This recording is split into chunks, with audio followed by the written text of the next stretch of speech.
రాష్ట్ర ప్రభుత్వము వేలాది ఎస్సీ ఎస్టీ బీసీ బ్యాక్లైన్ పోస్టులను దొడ్డిదారిన లక్షల రూపాయల లంచాలు తీసుకొని అక్రమ పద్ధతి లోపల తమకు నచ్చిన వారికి డబ్బులు ఇచ్చిన వారికి రిక్రూట్మెంట్ చేసుకుంటూ భర్తీ చేస్తున్నారు.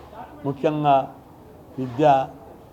వైద్య ఆరోగ్య శాఖ, ఎలక్ట్రిసిటీ, రెవెన్యూ, ఇంకా అనేక డిపార్ట్మెంట్లు. ప్రతి డిపార్ట్మెంట్లో కూడా ఇష్టారీతిగా ఇష్టం వచ్చినట్టుగా అక్రమ పద్ధతి లోపల వీళ్ళు ఉద్యోగాలు భర్తీ చేస్తున్నారు. దీని మీద విచారణ జరపాలి. రాజ్యాంగబద్ధమైనటువంటి పోస్టులలో బీసీ ఎస్సీ ఎస్టీలకు రావాల్సిన బ్యాక్లాగ్ పోస్టులను అక్రమ పద్ధతి లోపల వీళ్ళు భర్తీ చేయడం అనేది చాలా దుర్మార్గం. దీని విషయం లోపల ప్రభుత్వం వెంటనే విచారణ జరిపి చర్యలు తీసుకోవాలి. నిరుద్యోగ సమస్య రాష్ట్రంలో తీవ్ర స్థాయిలో ఉంది. మరీ ప్రత్యేకంగా ఎస్సీ ఎస్టీ బీసీలు నిరుద్యోగులతోటి ఆత్మహత్యలు చేసుకుంటున్నారు, కిడ్నీలు అమ్ముకుంటున్నారు, లేబర్ పని చేస్తున్నారు. చిన్న హైలీ క్వాలిఫైడ్ కూడా హోటళ్ళల్లో పనిచేస్తున్నారు, అగ్రికల్చర్ లేబర్గా పనిచేస్తున్నారు. ఇంత ఇబ్బందుల లోపల వాళ్ళు ఉంటే రాజ్యాంగబద్ధంగా బీసీ ఎస్సీ ఎస్టీలకు దక్కవలసిన పోస్టులను అక్రమ పద్ధతి లోపల ప్రతి ఇరిగేషన్ డిపార్ట్మెంటు, అదేవిధంగా విద్యాశాఖ, మున్సిపల్ డిపార్ట్మెంట్, ఎలక్ట్రిసిటీ డిపార్ట్మెంట్ లోపల పెద్ద ఎత్తున పోస్టులన్నింటినీ కూడా అమ్ముకొని సొమ్ము చేసుకుంటారు.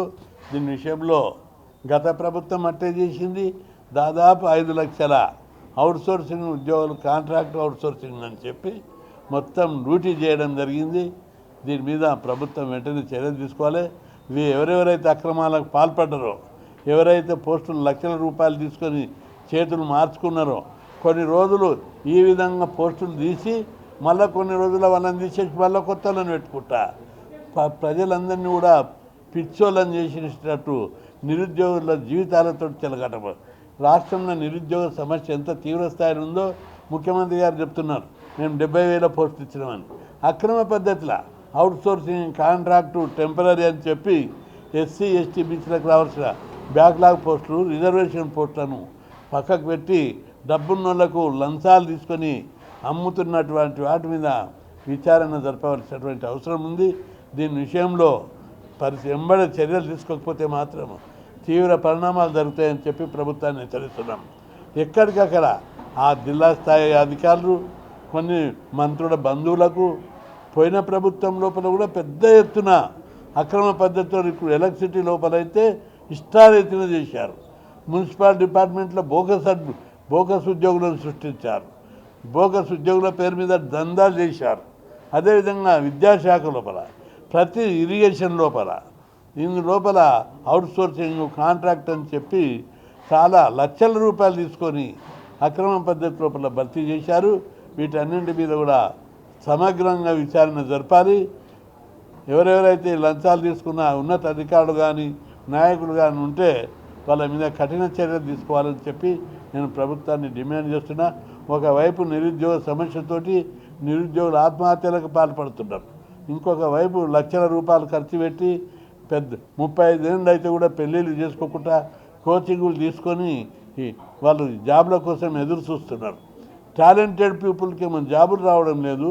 పోటీ పరీక్షలల్లో దొడ్డిదారిన డబ్బులు ఇచ్చి అక్రమ పద్ధతి లోపల లక్షల రూపాయలు తీసుకొని అనామకులకు, అనర్హులకు జాబులు ఇచ్చి ప్రభుత్వ యంత్రాంగాన్ని నిర్వీర్యం చేస్తూ భ్రష్టు పట్టిస్తున్నారు. ఇది రాజ్యాంగ విద్రోహం. రిజర్వేషన్లకు ఇవ్వకపోవడం ఒకటి, రాజ్యాంగ విరుద్ధంగా భర్తీ చేయడం ఒకటి, ఇట్లా అనేక రకాలుగా అక్రమాలకు పాల్పడుతున్నటువంటి దీనిపై విచారణ జరిపించాలి. బాధ్యులు ఎవరైతే లంచాలు తీసుకున్నారో వాళ్ళను కఠిన చర్యలు తీసుకోవాలని చెప్పి నేను ప్రభుత్వాన్ని డిమాండ్ చేస్తున్నా. దాదాపు 5 లక్షల మంది ఉద్యోగులు అవుట్సోర్సింగ్ కాంట్రాక్ట్లు ఉన్నారు.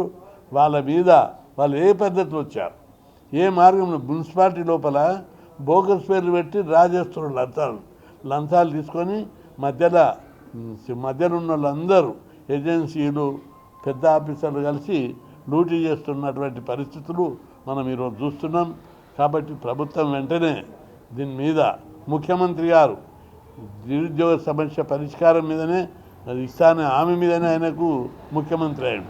ముఖ్యమంత్రి దీని మీద ప్రత్యేక శ్రద్ధ తీసుకోవాలి నిరుద్యోగ సమస్య పరిష్కారం కోసం. లేని పక్షం లోపల పెద్ద ఎత్తున ఉద్యమాలు చేపట్టవలసి వస్తుందని చెప్పి హెచ్చరిస్తున్నారు.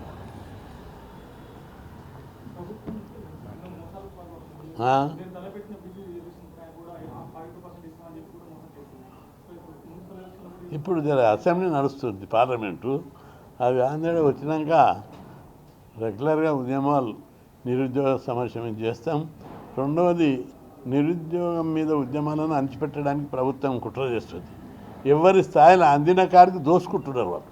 ఎవరికి అందినంత వాళ్ళని రిక్రూట్మెంట్ లోపల లంచాలు ఇచ్చి వాళ్ళ మనుషులను పెట్టుకోవడం, దోసుకోవడంతో సరిపోయింది. పోలీసు వాళ్ళతోటి వాళ్ళ చెప్పు చేతుల్లో పెట్టుకొని ఉద్యమాలను అణచిపెట్టేటువంటి ప్రయత్నం జరుగుతుంది. అది జరగని డెమోక్రసీ. ఎవరు ఆపుతారో చూస్తాను. నేను ఇన్వాల్వ్ అవుతా. ప్రతిరోజు ఉద్యమాలతోటి. గతంలో మేము ఉద్యమాలు చేసేపటికైనా రేవంత్ రెడ్డి ముఖ్యమంత్రి అయ్యాడు నిరుద్యోగ సమస్యలు. ఇప్పుడు మేము ఉద్యమాలు చేసి పెద్ద ఎత్తున ఈ ప్రభుత్వానికి తగిన గుణపాఠం నేర్పుతామని చెప్పి హెచ్చరిస్తున్నాం.